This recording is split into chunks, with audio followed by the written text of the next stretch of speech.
Nosotros somos los sobrevivientes.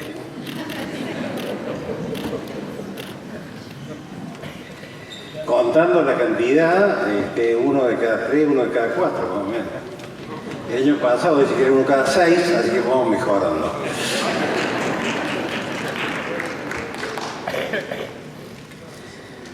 Me pidió el presidente del Consejo que hablara de los cambios de estos 50 años. Y eso creo que lo tiene que hacer él y el presidente de la Caja. Aunque no se acuerde. Bueno, que tenga que preguntarle a alguno de los muchachos. Prefiero contar algunas cosas de mi vida. La primera, el mejor consejo que recibí en mi vida. Me lo dio mi madre. Yo vivía en un pueblo a 100 kilómetros de Córdoba, Almafuerte, que para venir en ómnibus eran 3 horas, 3 horas y media, si no llovía. Si llovía, el ómnibus se podía empantanar y demoraba un rato. A mitad de camino paraba, había que bajar a tomar café, un sándwich, y era 100 kilómetros. Como en mi pueblo solo había escuela primaria, mi madre me dijo, tenés que ir a Córdoba. Entonces me puso pupilo en el colegio La Salle. Y yo, un chico del pueblo, encerrado en un colegio grande, pero siempre un encierro y una distancia con mi familia, disfrutaba de lo bueno del colegio, disfrutaba de aprender, disfrutaba de muchas cosas, pero los atardeceres eran muy tristes. Entonces, cuando volví a mi casa, cada 15 días, cada 20 días, le decía a mi mamá, le reclamaba, y ella un día me dijo, mira, ¿sabes por qué estás allá? Porque estás obteniendo algo único. Vos podés tener dinero, una casa, un campo, familia, podés ser poderoso, pero todo eso lo podés perder. Entonces me mostró alguna noticia, algún libro que hablaba de los refugiados, esos que ni patria tienen. Mira de esto, dice, no tienen patria, no son de ningún lado, no tienen nada. Pero lo que nadie te va a poder quitar es el conocimiento. Ese va a ir con vos donde vayas. Entonces, anda a estudiar. ¿Qué decirle, no? Yo hice mi carrera de contador en la Universidad Católica y en segundo año tenía un profesor de contabilidad que me parecía un tipo que sabía mucho y que era una buena persona. Y entonces un día fui y le dije, oiga, contador, cuando me recibo yo, ¿cómo hago para no ser cómplice de evasión tributaria? Porque resulta que el cliente evade y el contador es cómplice. ¿Cómo hago para ejercer la profesión sin ser cómplice de evasión? Se lo dije justo al final de una clase y me dijo, bueno, la próxima clase hablamos.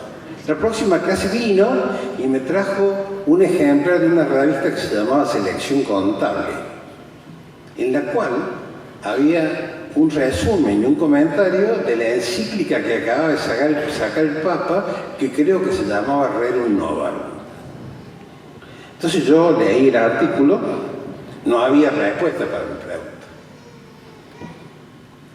Y me quedé siempre rumiando qué me quiso decir. Con el tiempo, ya grande, me di cuenta. Él me dijo, sin decir, depende de vos. Depende de vos qué querés hacer. Entonces, claro, yo me dediqué a la contabilidad y la auditoría.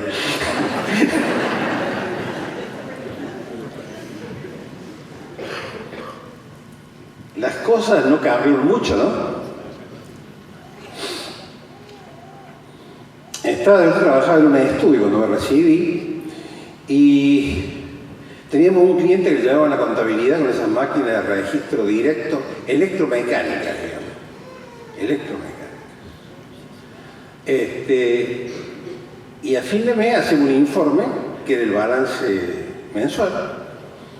Y entonces a mí se me ocurrió calcular el punto de equilibrio, para lo cual me hacía falta, tenía las ventas, me hacía la tendencia de las ventas, me hacía falta determinar los costos fijos y los variables. Entonces, por mi conocimiento de estadística, había que aplicar un procedimiento de regresión, de correlación, así que me puse a aplicar mínimos cuadrados de ese procedimiento. Entonces, para calcular de una máquina fácil, que es una máquina manija así, que cada multiplicación tiene que hacer, ¿no? Tuve como una semana, al final de la cual andaba con la mano medio estirada para calcular esa curva. Y ahora uno entra a Excel y va a fórmulas, estadísticas, estimaciones, pone la cifra y en 5 minutos tiene el coeficiente de correlación. Y si no sabe qué es lo que es el coeficiente de correlación, va a YouTube y seguro que encuentra un montón de videos que le expliquen cómo es.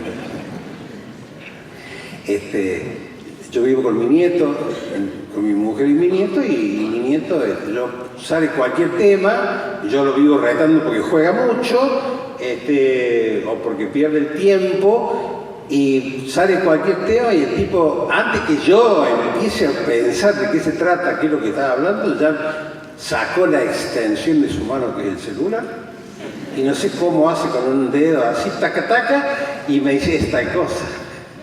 Entonces el conocimiento hoy está en la mano, al alcance de la mano. Y antes había que laburar para desarrollarlo, para aplicarlo. Sin embargo, las cosas siguen iguales en el fondo.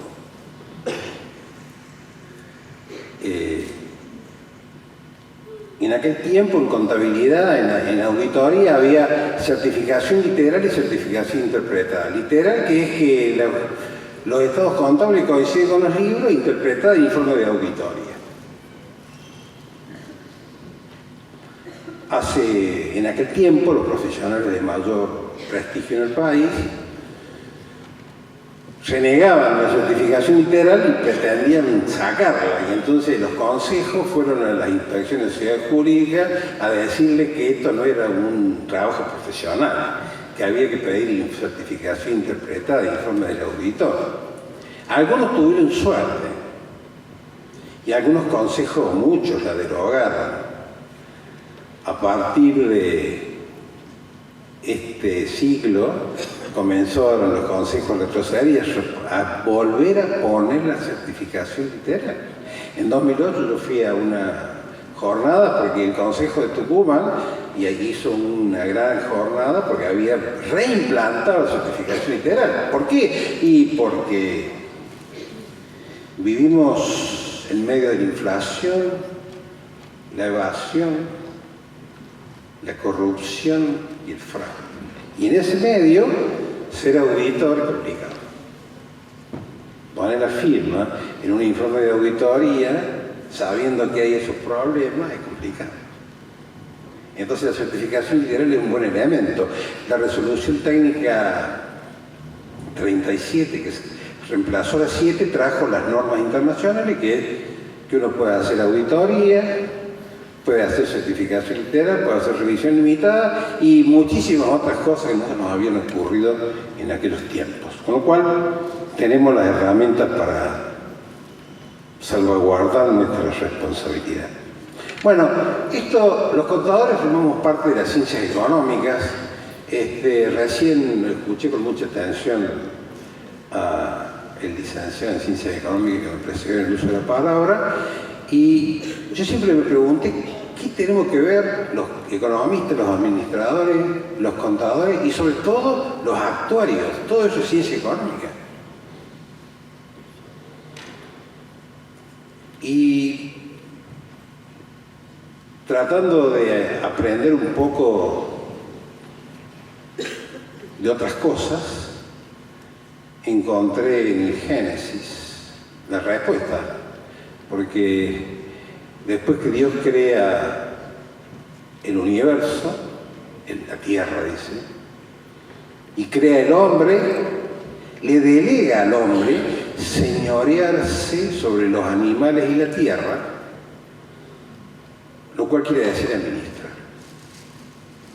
Y le da hierba verde para comer, no le hicimos mucho caso, estamos comiendo carne más que hierba verde, pero bueno. Los economistas estudian los fenómenos económicos y cómo se administran los países, los grupos, los grandes grupos económicos, las grandes agrupaciones que el hombre hace para vivir en comunidad, cómo se administran las comunidades. Los licenciados en administración de empresas nos enseñan, aprenden a administrar empresas. Los contadores, ya llego con los contadores, y los actuarios miden en la compañía de seguro cómo se calcula la reserva más importante de la compañía de seguro, que es la reserva para cubrir los riesgos de todos los seguros otorgados por todos los riesgos que esa compañía toma.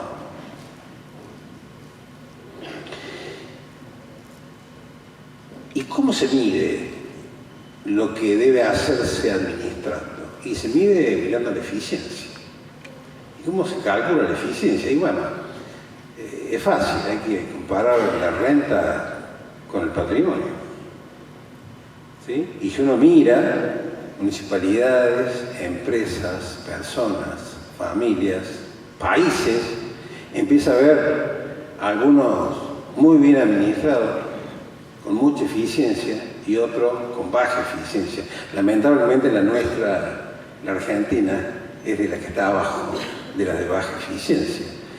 ¿Cómo se explica que Alemania, un país que lo destruyeron 2 veces en el siglo XX por las guerras, hoy sea el líder de Europa?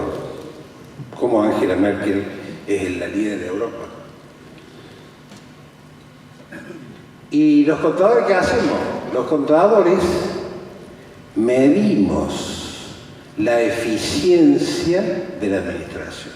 ¿Por qué? Y porque calculamos, digamos, producimos el balance y el estado de resultados, el patrimonio y la renta que permiten medir la eficiencia, con lo cual somos los contadores aquellos que medimos si hay o no eficiencia en la administración, siempre y cuando los balances sean reales. Muy bien. Nosotros los sobrevivientes, digamos, somos viejos por lo vivido y niños por lo que falta vivir. Recién Mariana hizo estallar el auditorio con su pedido de aplauso. Y bueno, cuando uno llega a esta altura del partido, va a un médico, va a otro, y uno le da 3 años de vida, otros 5, tengo un amigo que tiene bastante problemas de salud y fue a varios médicos. Y cuando vino le pregunté, bueno, este me dio tanto de años de vida, y ¿cuánto sacaste en definitiva? Ahí, poco. Resumen, poco. Por lo que se ve, digamos, la pregunta que yo me hago hoy, a esta altura del partido, en este momento, habiendo vivido 50 años de profesión, es ¿qué hago con lo que me queda? Entonces, si yo miro mi brazo, digo, mirá lo que viví, hasta acá, me queda la mano. Esto no tiene cambio, lo de la mano sí, este pedacito que me queda. Tengo un amigo que en lugar de decir cuántos años tiene, en lugar de decir 70, 80, 75, 70, dice cuántos años cree que va a vivir. Si ¿cuántos años tenés vos? Dice 8, sos un nene vos, pero no, ¿cómo me decís? No, son los años que me faltan.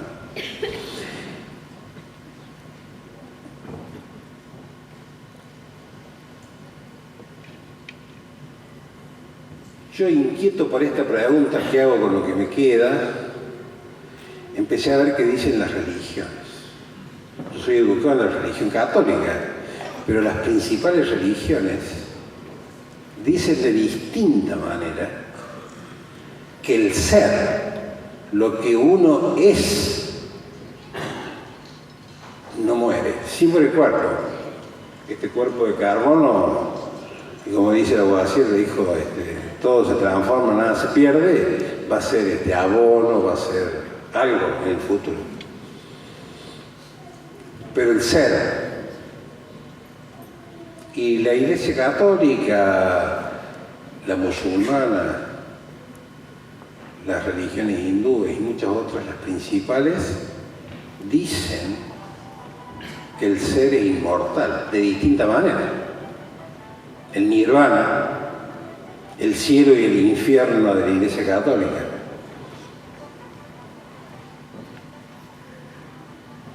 Entonces lo que queda, si uno mira de esa forma, es la vida de un inmortal. Somos en realidad inmortales, nuestro ser es inmortal. Yo sé que cuando digo esto usted dice, ¿dónde estamos? No estamos en ciencia económica. Yo creo que sí. ¿Y qué vamos a hacer con lo que nos queda? Y bueno, lo que venimos haciendo. Tratando de que se administre mejor.